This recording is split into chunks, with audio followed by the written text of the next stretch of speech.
الحمدللہ والصلاة والسلام علی رسول اللہ وعلی آلہ وصحبہ اجمعین، اما بعد، اعوذ باللہ من الشیطان الرجیم، بسم اللہ الرحمن الرحیم۔ السلام علیکم ورحمۃ اللہ وبرکاتہ۔ اسلام میں ہم یہ نہیں مانتے کہ خدا اللہ سبحانہ و تعالی صرف ایک ہی ٹائپ کے انسانوں کا مالک ہے یا خالق ہے۔ ہم یہ نہیں مانتے کہ اللہ سبحانہ و تعالی صرف ایک گروہ یا ایک قسم کے انسانوں کا خالق ہے۔ ہم یہ مانتے ہیں کہ اللہ سبحانہ و تعالی سارے انسانوں کا خالق ہے۔ اللہ تعالیٰ فرماتے سورہ فتح، اللہ تعالیٰ فرماتے سورہ فاتحہ میں، سورہ نمبر 1 آیت نمبر 1 یا 2 میں، الحمدللہ رب العالمین، ساری تعریف ہے اس اللہ کی جو سارے عالموں کا رب ہے، سارے عالموں کو، اس دنیا کا اور جتنی دنیا موجود ہے اس کا رب ہے سارے۔ اور قرآن میں جن نے فرمایا ہے سورہ ناس میں، سورہ نمبر 114 آیت نمبر 1 میں، قل اعوذ برب الناس، کہو کہ میں پناہ چاہتا ہوں سارے انسانوں کے رب میں۔ یہ رب جو ہے سارے انسانوں کا ہے، صرف ایک قسم کے انسان کا نہیں، سارے انسانوں کا رب ہے، چاہے وہ گورے ہو یا کالے ہو، چاہے امیر ہو یا غریب ہو، چاہے ہندو ہو یا مسلم ہو، سکھ ہو یا عیسائی ہو، یہ سارے انسانوں کا مالک ہے اور خالق ہے۔ اسی لیے قرآن مجید میں کہیں جگہ آتا ہے یا ایھا الناس، یا ایھا الناس، یا ایھا الناس، اے انسانوں، اے انسانوں۔ قرآن مجید میں ہمیں کئی تعلیمات ملتے ہیں جس سے عالمی بھائی چارہ کو بڑھاوا ملتا ہے، جس سے عالمی بھائی چارہ اس دنیا میں قائم ہو سکتا ہے۔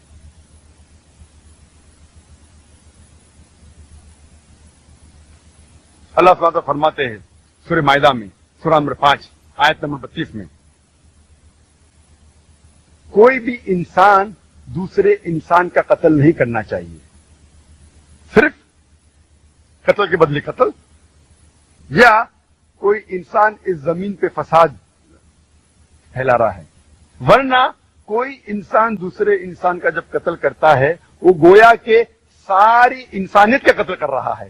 اور اگر کوئی بھی انسان دوسرے انسان کی جان بچاتا ہے گویا کہ ایسا ہے کہ ساری انسانوں کا جان بچا رہا ہے۔ اسے پتہ لگتا ہے کہ کوئی بھی انسان ایک دوسرے انسان کا قتل کرتا ہے، معصوم انسان کا، چاہے وہ مسلمان ہو یا غیر مسلمان ہو۔ قرآن میں لکھا ہے اگر کوئی بھی انسان دوسرے معصوم انسان کا قتل کرتا ہے وہ ایسا ہے کہ ساری انسانیت کا قتل کر رہا ہے، اور اگر کوئی بھی انسان کی جان بچاتا ہے وہ ایسا ہے کہ ساری انسانیت کی جان بچا رہا ہے۔ اگر مرڈر یا قتل اس زمین سے نکل جائے گا، اگر کوئی بھی بے گناہ کا قتل نہیں کرے گا تو انشاءاللہ یہ عالمی بھائی چارہ اس سے بڑھے گا۔ اسلام میں ہمیں سکھایا جاتا ہے کہ چوری مت کرو، چوری بند ہو جائیں گی تو انشاءاللہ بھائی چارہ بڑھے گا۔ اسلام کا ایک رکن ہے زکوٰۃ۔ ہر امیر انسان کو جس کے پاس 85 گرام سونا سے زیادہ بچت ہے اس کے لیے فرض ہے کہ وہ ہر سال 2.5% اس بچت میں سے غریبوں میں بانٹے۔ اگر ہر امیر انسان زکوٰۃ دے تو غریبی اس دنیا سے مٹ جائیں گی، کوئی بھی انسان بھوک سے کبھی نہیں مرے گا۔ اگر ہر انسان زکوٰۃ دے انشاءاللہ بھائی چارہ بڑھے گا۔ اللہ تعالیٰ فرماتے ہیں کہ ایک دوسرے کی مدد کرو۔ اللہ تعالیٰ فرماتے ہیں سورہ ماؤن میں سورہ نمبر 107 آیت نمبر 1 سے 7 میں ارأیت الذی یکذب بالدین فذلک الذی یدعو الیتیم ولا یحض علی طعام المسکین فویل للمصلین الذین هم عن صلاتهم ساہون الذین هم یراؤون وانهم الماعون. کیا آپ دیکھتے نہیں وہ انسان کو جو آخرت کو جھٹلاتا ہے، جو یتیموں کی مدد نہیں کرتا، جو مسکین کو کھانا کھلانے کی مدد نہیں کرتا. لعنت ہے وہ لوگوں پر جو نماز پڑھتے ہیں صرف دکھانے کے لیے، جو نماز میں غفلت کرتے ہیں، اور جو لوگ دوسرے کی معمولی سی مدد نہیں کرتے. قرآن میں کہا گیا ہے کہ ایک انسان دوسرے انسان کی مدد کرنا چاہیے، اور یہ انسان پہ لعنت ہے جو چھوٹی چھوٹی مدد اپنے بھائیوں سے، اپنے پڑوسی کی نہیں کرتے. اگر ہر انسان اپنے پڑوسی کی مدد کرے، اپنے بھائیوں کی مدد کرے، انشاءاللہ بھائی چارہ بڑھے گا. اللہ تعالیٰ فرماتے ہیں قرآن مجید میں سورہ نمبر 17 میں، سورہ اسراء میں، امیر یا غریب، گورا یا کالا، آپ کے لیے فرض ہے کہ آپ کندھے سے کندھا ملائیں. ہر مسلمان کے لیے فرض ہے کہ کم از کم وہ 5 بار ہر روز بھائی چارے کے اوپر عمل کرے.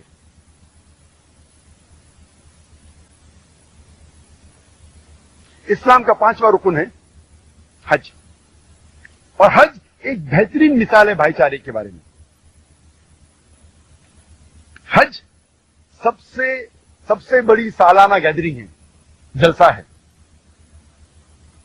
جہاں تقریباً 3 سے 4 ملین 30 سے 40 لاکھ لوگ مختلف ممالک سے آتے ہیں، امریکہ سے، کینیڈا سے، انگلینڈ سے، پاکستان سے، انڈیا سے، سنگاپور سے، انڈونیشیا سے، ملیشیا سے، اور سارے پہن کے آتے 2 بنا صلاح سفید کپڑا.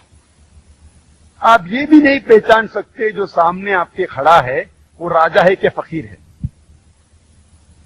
اور سب آتے ہیں ایک ہی مقصد سے، لبیک اللہم لبیک، اے خدا ہم حاضر ہے تیرے لیے. اور محمد صلی اللہ علیہ وسلم حجۃ الوداع میں جو حج کا آخری خطبہ تھا اس میں کہتے ہیں کہ کوئی بھی عرب دوسرے غیر عرب عجم سے اونچا نہیں ہے، نہ کہ کوئی عجم کوئی عرب سے اونچا ہے.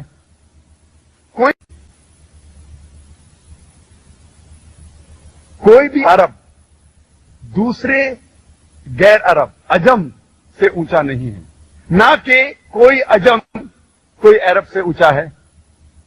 کوئی گورا انسان کالے سے اونچا نہیں ہے، نہ کہ کوئی کالا انسان گورے سے اونچا ہے. صرف ایک وجہ سے اونچا ہو سکتا ہے، وہ ہے تقوی کی بنیاد پر، پرہیزگاری کی بنیاد پر، دینداری کی بنیاد پر، نیکی کی بنیاد پر.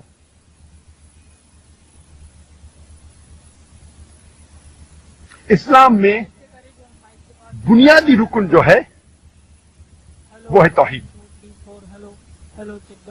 اور اسلام کا بنیادی رکن ہے 1 2 3 4 1 2 3 4 سارے انسانوں کا مالک، خالق، رب، رہبر ایک ہی ہے، وہ ہے اللہ سبحانہ وتعالی. اور یہ عالمی بھائی چارے کے لیے فرض ہے، اس کے بنا عالمی بھائی چارہ ممکن ہی نہیں، کیونکہ اس کے بنیاد پر ہم یہ مان سکتے ہیں کہ چاہے انسان آدمی ہو یا عورت، غریب ہو یا امیر، کالا ہو یا گورا، اس کا خالق، اس کا مالک، اس کا رب ایک ہی ہے، وہ ہے اللہ سبحانہ وتعالی. یہ اسلام کا سب سے اہم رکن ہے، اور اس کے بنیاد پر ہی عالمی بھائی چارہ ممکن ہے، ورنہ ممکن ہی نہیں. اور یہ ایک خدا میں ماننا اور ایک خدا کی عبادت کرنا نہ ہی صرف اسلام کا اہم رکن ہے، جتنے مذاہب آپ پڑھیں گے اس کا اہم رکن ہے ایک خدا، ایک اللہ کی عبادت کرنا اور صرف ایک خدا ایک اللہ میں ماننا.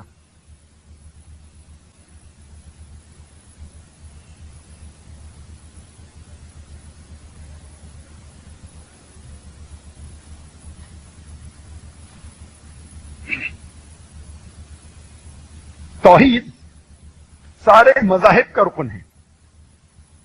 اور جب ہم پڑھتے ہیں آکسفورڈ ڈکشنری میں what is the meaning of religion? Religion according to Oxford dictionary means a belief in a superhuman controlling power, a personal god or god that deserve worship and obedience. مذہب کے معنی Oxford dictionary کے مطابق ہے کہ ایک یا انیک خدا میں ماننا جس کی آپ عبادت کرتے ہیں اور جس کا کہنا مانتے ہیں. یعنی آپ کو کوئی بھی مذہب کے بارے میں جاننا ہے تو فرض ہے کہ آپ اس مذہب کے خدا کو جانو. جب تک آپ اس مذہب کے خدا کو نہیں جانیں گے تب تک آپ اس مذہب کو جان ہی نہیں سکیں گے. تو آج ہم کوشش کریں گے دیگر مذاہب کو جاننے کے لیے اور ان مذاہب میں خدا کے بارے میں کیا کہا گیا ہے. کوئی مذہب کو جاننے کے لیے مذہب کے ماننے والوں کو دیکھنا ضروری نہیں. اگر آپ مذہب کو جانیں گے مذہب کے ماننے والوں کو دیکھنے کے بعد تو یہ صحیح طریقہ نہیں, کیونکہ کئی بار مذہب کے ماننے والے خود نہیں جانتے ان کے مذہب میں کیا لکھا ہے اور ان کے مذہبی کتاب کیا کہتے ہیں خدا کے بارے میں. اسی لیے سب سے بہترین اور سب سے صحیح طریقہ یہ جاننے کے لیے کہ مذہب کیا ہے اور اس مذہب کے خدا کے بارے میں کیا لکھا ہے وہ ہے اس مذہبی کتاب کی تحقیق کرو. تو اس بنیاد پہ ہم آج کوشش کریں گے کہ جاننے کے لیے کہ دیگر مذاہب میں کیا لکھا ہے اور ان مذاہب میں خدا کے بارے میں کیا کہا گیا ہے. سب سے پہلے ہم کوشش کریں گے جاننے کے لیے ہندو مذہب کیا کہتا ہے خدا کے بارے میں, بھگوان کے بارے میں, ایشور کے بارے میں. اگر آپ کوئی ہندو سے پوچھیں گے کہ وہ کتنے خدا میں مانتا ہے, کتنے ایشور میں مانتا ہے, کتنے بھگوان میں مانتا ہے, تو آپ کو جواب ملے گا. کوئی ہندو کہے گا 3, کون کہے گا 100, کوئی ہندو کہے گا 1000, کوئی کہے گا 33 کروڑ 330 ملین 33 کروڑ. لیکن اگر آپ ایک ایسے ہندو سے پوچھیں گے جو اپنے ہندو مذہب کی کتاب کا مطالعہ کر چکا ہے اور ہندو مذہبی کتاب پڑھ چکا ہے, وہ ہندو کہے گا کہ ہندو کو صرف ایک خدا کی عبادت کرنا چاہیے اور ایک ہی خدا میں ماننا چاہیے. لیکن عام ہندو وہ ایک فلسفے میں مانتا ہے جسے کہتے ہیں پینتھیزم. پینتھیزم کے معنی ایوری تھنگ از گاڈ, سب کچھ خدا ہے. عام ہندو مانتا ہے کہ سب کچھ خدا ہے. چاند خدا ہے, سورج خدا ہے, انسان خدا ہے, پیڑ خدا ہے, سانپ خدا ہے. ہم مسلمان یہ کہتے ہیں اور یہ مانتے ہیں کہ سب کچھ خدا کا ہے. چاند خدا کا ہے, سورج خدا کا ہے, انسان خدا کا ہے, پیڑ خدا کا ہے, سانپ خدا کا ہے. تو جو اہم فرق ہندو اور مسلم میں ہے, عام ہندو کہتا ہے سب کچھ خدا ہے, ہم مسلمان کہتے ہیں سب کچھ خدا کا ہے. یہ فرق صرف کا ہے. اگر یہ کا کے فرق کو مٹا دیں گے تو ہندو اور مسلم ایک ہو جائیں گے.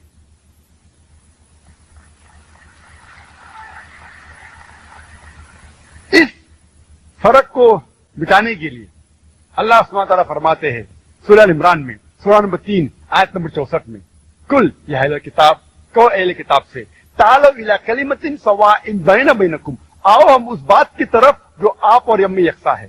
سب سے پہلی بات اللہ نعبد الا اللہ, کہ ہم صرف ایک خدا کی عبادت کریں. ولا نشرک بہ شیئا, کیا ہم آپس میں کسی کو شریک نہ کرے. ولا نشرک بہ شیئا ولا یتخذ بعضنا بعضا اربابا من دون اللہ, کہ ہم آپس میں کسی کو رب نہ بنائیں. اور اگر وہ پھر نہ مانے نشرک بہ شیئا ولا یتخذ بعضنا بعضا اربابا من دون اللہ فان تولوا فقولوا اشهدوا باننا مسلمون. اور اگر وہ کہنا نہیں مانے تو آپ شہادت دو کہ ہم مسلم ہیں اور ہم اللہ سبحانہ و تعالیٰ کی عبادت کرتے ہیں. تو قرآن مجید میں ایک طریقہ